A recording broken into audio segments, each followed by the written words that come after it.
বাঙালি দম্পতি ১৪০০ কিমি দূরে দিল্লিতে গিয়ে অধ্যাপিকাকে সম্পত্তির জন্যে খুন করল।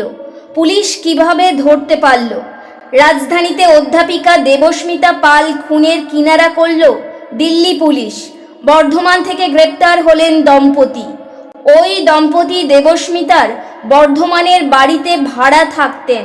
তাদের নাম রামপ্রসাদ দাস ও বনশ্রী দাস। সম্পত্তি আত্মসাতের কারণেই এই খুন, এমনই মনে করছেন দিল্লি পুলিশের আধিকারিকরা। জানা গিয়েছে, দেবস্মিতার স্বামীর সঙ্গে থাকতেন না। এদিকে বর্ধমানের ওই বিশাল বাড়ি মামাবাড়ি সূত্রে পেয়েছিলেন তিনি। জানা গিয়েছে, 10 কাঠা জমির উপর দোতলা 2টি বাড়ি রয়েছে। বর্ধমান শহরের বুকে ওই সম্পত্তির দাম আকাশ ছোঁয়া। দেবস্মিতার কোনো উত্তরসূরি নেই।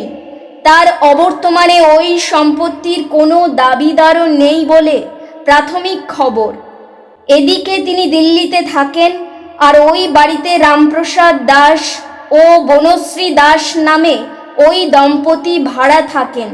দেবস্মিতাকে সরিয়ে দিতে পারলেই ওই সম্পত্তি তাদের, এমনই পরিকল্পনা করেন স্বামী স্ত্রী।